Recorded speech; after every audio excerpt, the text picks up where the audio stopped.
శ్రీ సాయినాథాయ నమః. శ్రీ సాయి సచ్చరిత్రము 3వ అధ్యాయం.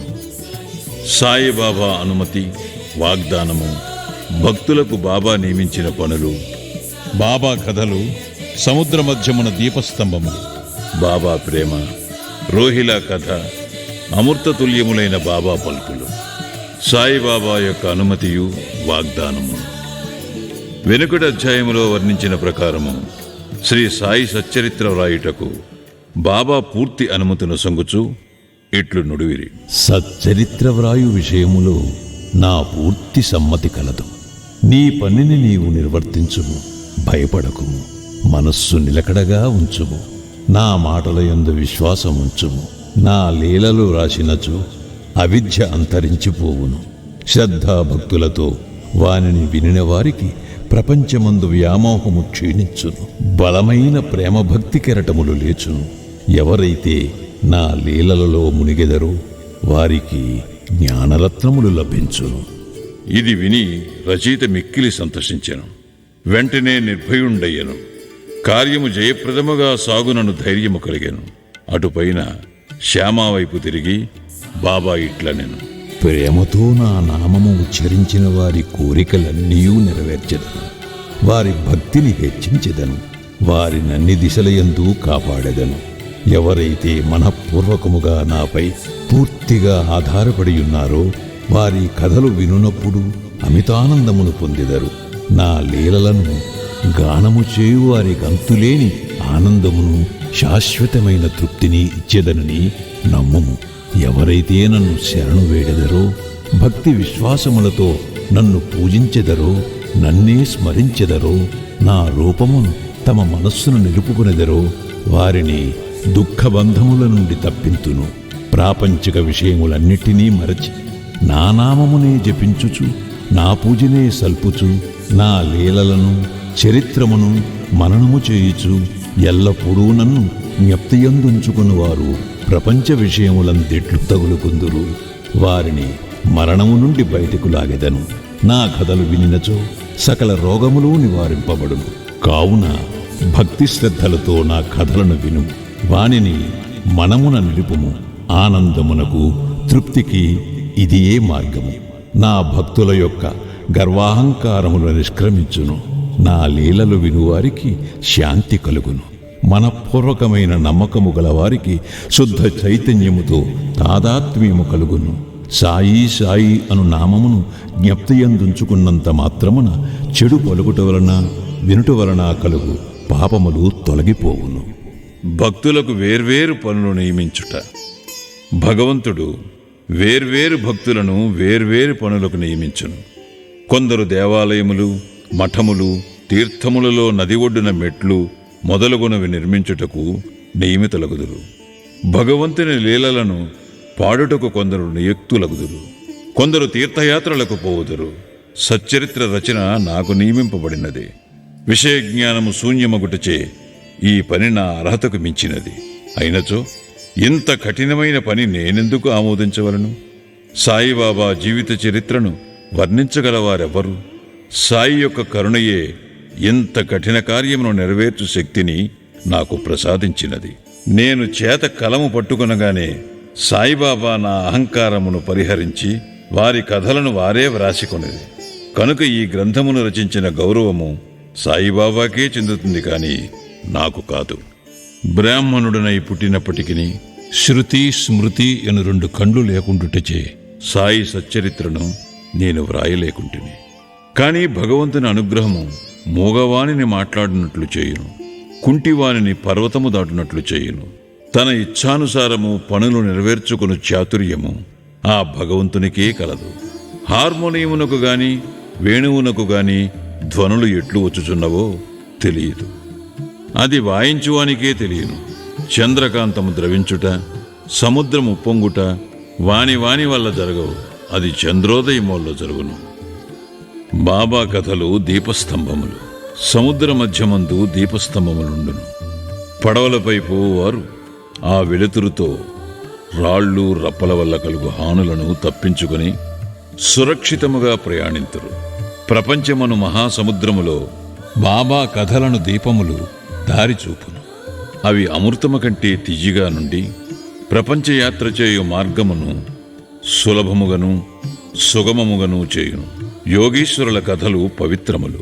అవి మన చెవుల ద్వారా హృదయమందు ప్రవేశించినప్పుడు శరీర స్పృహయును అహంకారమును ద్వంద్వ భావములను నిష్క్రమించును. మన హృదయమందు నిల్వయుండిన సందేహములు పటాపంచలైపోవును. శరీర గర్వము మాయమైపోయి కావలసినంత జ్ఞానము నిల్వ చేయబడును. శ్రీ సాయిబాబా కీర్తి వర్ణనలు ప్రేమతో పాడిన గాని వినిన గాని భక్తుని పాపములు పటాపంచలగును. కాబట్టి ఇవియే మోక్షమునకు సులభ సాధనములు. కృతయుగములో శమదమములు అనగా నిశ్చల మనస్సు శరీరము, త్రేతాయుగములో యాగము, ద్వాపరయుగములో పూజ, కలియుగములో భగవన్మహిమలను నామములను పాడుట మోక్ష మార్గములు. 4 వర్ణముల వారు ఈ చివరి సాధనమును అవలంబించవచ్చును. తక్కిన సాధనములు అనగా యోగము, యాగము, ధ్యానము, ధారణము అవలంబించుట కష్టతరము. కానీ భగవంతుని కీర్తిని మహిమను పాడుట అతి సులభము. మన మనస్సును మాత్రము అటువైపు త్రిప్పవలెను. భగవత్ కథలను వినుట వలన పాడుట వలన మనకు దేహాభిమానము తొలగిపోవును. అది భక్తులను నిర్మోహులుగా చేసి తుదకు ఆత్మసాక్షాత్కారము పొందినట్లు చేయును. ఈ కారణము చేతనే సాయిబాబా నాకు సహాయపడి నాచే ఈ సచ్చరితామృతమును వ్రాయించాను. భక్తులు దానిని సులభముగా చదువగలరు, వినగలరు. చదువునప్పుడు వినున్నప్పుడు బాబాను ధ్యానించవచ్చును. వారి స్వరూపమును మనస్సునందు మననము చేసుకునవచ్చును. ఈ ప్రకారముగా గురువునందు తదుపరి భగవంతుని యందు భక్తి కలుగును. తుదకు ప్రపంచమందు విరక్తి పొంది ఆత్మసాక్షాత్కారము సంపాదించగలుగుదుము. సచ్చరితామృతము రాయుట, తయారు చేయుట బాబా యొక్క కటాక్షము చేతనే సిద్ధించినవి. నేను నిమిత్తమాత్రుడుగానే యుంటిని. సాయిబాబా యొక్క మాతృప్రేమ. ఆవు తన దూడనెట్లు ప్రేమించునో అందరికీ తెలిసిన విషయమే. దాని పొదుగెల్లప్పుడూ నిండియే యుండును. దూడకు కావలసినప్పుడెల్లా కుడిచినచో పాలు ధారగా కారును. అలాగుననే బిడ్డకు ఎప్పుడు పాలు కావలనో తల్లి గ్రహించి సకాలమందు పాలిచ్చును. బిడ్డకు గుడ్డలు తొడుగుటయందును అలంకరించుటయందును తల్లి తగిన శ్రద్ధ తీసుకుని సరిగా చేయును. బిడ్డకు ఈ విషయమేమీ తెలియదు. కాని తల్లి తన బిడ్డలు చక్కగా దుస్తులు ధరించి అలంకరింపబడుట చూచి అమితానందము పొందును. తల్లి ప్రేమకు సరిపోల్చదగినదేదియూ లేదు. అది అసామాన్యము, నిర్వ్యాజము. సద్గురువులు కూడా ఈ మాతృప్రేమ వారి శిష్యులందు చూపుదురు. సాయిబాబాకు కూడా నా యందట్టి ప్రేమయుండెను. దానికి క్రింది ఉదాహరణమొకటి. 1916వ సంవత్సరంలో నేను సర్కారు ఉద్యోగము నుండి విరమించితిని. నాకీయ నిశ్చయించిన పింఛను కుటుంబమును గౌరవముగా సాకుటకు చాలదు. గురు పౌర్ణమి నాడు ఇతర భక్తులతో నేను కూడా షిరిడీకి పోయి తిని. అన్నా చించినీఖర్ నా గురించి బాబాతో ఇట్లనెను: దయచేసి ఈ అన్నాసాహెబ్ యందు దాక్షిణ్యము చూపుము. వానికి వచ్చు పింఛను సరిపోదు. వాని కుటుంబము పెరుగుచున్నదే. వానికి ఇంకేదైనా ఉద్యోగం ఇప్పించుము. వాని ఆతురతను తీసి నిశ్చింతను కలుగు చేయుము. అందులకు బాబా ఇట్లు జవాబిచ్చాను: వానికి ఇంకొక ఉద్యోగము దొరుకును.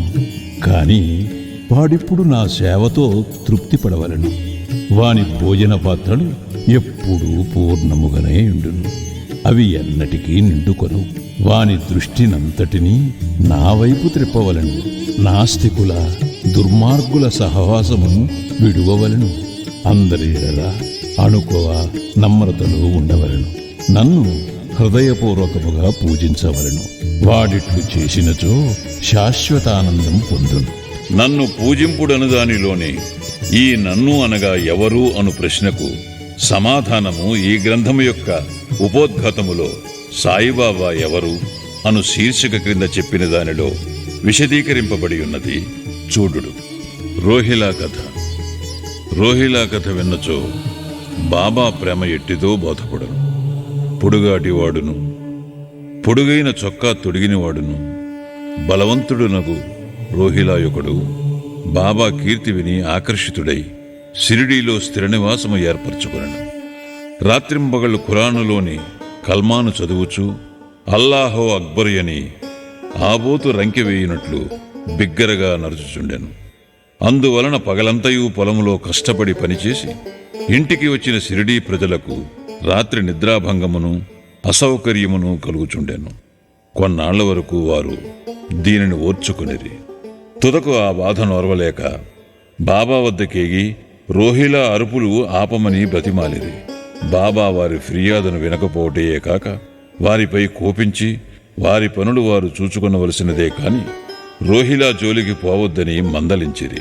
రోహిలాకు ఒక దౌర్భాగ్యపు భార్య కలదనియు, ఆమె గయ్యాలి అనియు, ఆమె వచ్చి రోహిలాను తనను బాధ పెట్టుచున్నదనియు రోహిలా ప్రార్థనలు విని ఆమె ఏమీ చేయలేక ఊరకు యుండుననియు బాబా చెప్పెను. నిజముగా రోహిలాకు భార్యయే లేదు. భార్య అనగా దుర్బుద్ధి అని బాబా భావం.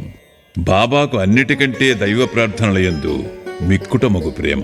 అందుచే రోహిలా తరపున వాదించి ఊరిలోని వారి నోపికతో నోర్చుకుని ఆ అసౌకర్యమును సహింపవలసినదనియు అది త్వరలో తగ్గుననియు బాబా బుద్ధి చెప్పెను. బాబా యొక్క అమృతతుల్యమగు పలుకులు. ఒకనాడు మధ్యాహ్నం హారతైన పిమ్మట భక్తులందరూ తమ తమ పసలకు పోవుచుండిరి. అప్పుడు వారికి బాబా ఈ క్రింది చక్కని ఉపదేశమిచ్చిరి. మీరెక్కడ ఉన్నను, ఏమి చేయుచున్నను నాకు తెలియనని బాగుగా జ్ఞాపకముంచుకొనుడు. నేనందరి హృదయముల పాలించువాడను, అందరి హృదయములలో నివసించువాడను. నేను ప్రపంచమందు గల చరాచర జీవకోటిని ఆవరించియున్నాను. ఈ జగత్తును నడిపించువాడను, సూత్రధారిణి నేనే. నేనే జగన్మాతను. త్రిగుణముల సామరస్యమును నేనే. ఇంద్రియ చాలకుడను నేనే. సృష్టి స్థితి లయకారకుడను నేనే. ఎవరైతే తమ దృష్టిని నా వైపు త్రిప్పెదరో వారికి ఏ హాని గాని బాధ కాని కలుగదు. నన్ను మరచిన వారిని మాయ శిక్షించును. పురుగులు, చీమలు తదితర దృశ్యమాన చరాచర జీవకోటి అంతయు నా శరీరమే, నా రూపమే. ఈ చక్కని అమూల్యమైన మాటలు విని వెంటనే నా మనస్సులో ఏ నౌకరీ కొరకు యత్నించక గురుసేవలోనే నిమగ్నమగుటకు నిశ్చయించుకుంటుని. కాని అన్నా చించినీకరు ప్రశ్నకు బాబా చెప్పిన సమాధానము నా మనస్సునందుండెను. అది జరుగునా లేదా అని సందేహము కలుగుచుండెను. భవిష్యత్తులో బాబా పలికిన పలుకులు సత్యములైనవి. నాకొక సర్కారు ఉద్యోగము దొరికెను.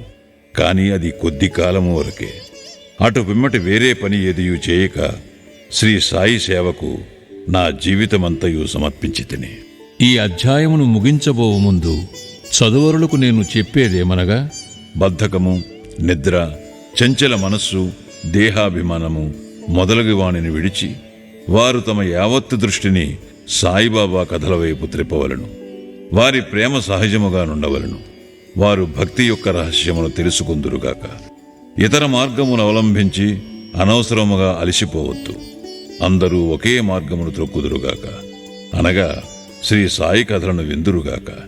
ఇది వారి అజ్ఞానమును నశింపచేయును, మోక్షమును సంపాదించి పెట్టును. లోభి ఎక్కడ ఉన్నప్పటికీ వాని మనస్సు తాను పాతుపెట్టిన సుత్తునందేయుండునట్లు బాబాను కూడా ఎల్లరూ తమ హృదయములందు స్థాపించుకుందురుగాక. 3వ అధ్యాయం సంపూర్ణం. సద్గురు శ్రీ సాయినాథార్పణమస్తు. శుభం భవతు.